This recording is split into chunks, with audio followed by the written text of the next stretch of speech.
இன்றைக்கி நம்ம பார்க்க போகிறது சாக்லேட் புட்டிங் தான் நம்ம செய்ய போகிறோம். இதுக்கு நம்ம சேனல் பார்க்குறவங்க மறக்காமல் ஒரு சப்ஸ்கிரைப் பண்ணிவிட்டு லைக் பண்ணிவிட்டு பாருங்கள். ஃபஸ்ட்டு ஒரு பவுலில் 2 ஸ்பூன் கோகோ பவுடர், 1 ஸ்பூன் சர்க்கரை, கொஞ்சம் நெய், பால், காய்ச்சின பால் எடுத்துக்கோங்க. அதை நல்லா கலந்துக்கிட்டு அதில் கொஞ்சம் வெண்ணிலா எசன்ஸ் சேர்த்து நல்லா கலந்துக்கோங்க.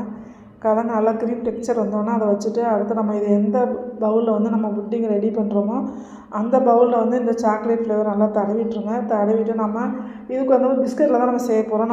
நமக்கு எந்த பிடிச்சமான எந்த பிஸ்கட் வேணாலும் எடுத்துக்கோங்க. அதை எடுத்து நல்லா இந்த மாதிரி 1 2 உடச்சிட்டு கொஞ்சம் வேர்க்கடலை அதையும் தோல்லாம் நீக்கிட்டு வறுத்து வேர்க்கடலை எடுத்துக்கோங்க. இந்த பவுலில் 3 ஸ்பூன் கோகோ பவுடர், அதே அளவு சர்க்கரை, கொஞ்சம் வெண்ணிலா எசன்ஸ், பால், கொஞ்சம் நெய் எடுத்துக்கலாம். இதை வந்து நல்லா கலந்துக்கோங்க. சர்க்கரையை வந்து நல்லா பவுட்ரு பண்ணி கூட சேர்த்துக்கலாம். பவுட்ரு பண்ணி சேர்த்திங்கன்னா ஈஸியாக கலக்க ஈஸியாக இருக்கும். கொஞ்சம் தேவைப்படுற அளவு பால் சேர்த்துக்கோங்க. நல்லா கலந்து விட்டுட்டு நம்ம உடச்சி ரெடி பண்ணி வச்சுருக்க பிஸ்கட்டு, வேர்க்கடலை நல்லா கலந்துக்கோங்க. நல்லா கலந்துட்டு இப்போ அந்த ட்ரையில் சேர்த்துருங்க. ட்ரையில் சேர்த்து இது வந்து நம்ம இந்த மாதிரி புட்டிங் மாதிரி சாப்பிட்றா 2 மணி நேரத்தில் எடுத்துருங்க ஃப்ரிட்ஜை விட்டு. இல்லை சாக்லேட் மாதிரி கட் பண்ணி சாக்லேட் மாதிரி சாப்பிட்றா 4 மணி நேரத்துலேருந்து 5 மணி நேரமே நல்லா ஃப்ரிட்ஜில் வச்சுருங்க. இப்போ வந்து நம்ம புட்டிங்காக தான் எடுத்துருக்கோம். குழந்தைங்களாம் புட்டிங் ரொம்ப பிடிச்சிருந்துச்சு, அதனால் அதை அப்படியே எடுத்து சாப்பிட்டாங்க. இது வந்து டேஸ்ட்டு அவ்வளோ சூப்பராக இருந்துச்சு. கண்டிப்பாக நீங்களும் செஞ்சு பார்த்துட்டு எப்படி இருக்குன்னு உங்களோட கமெண்ட்டை எங்களோட ஷேர் பண்ணுங்கள்.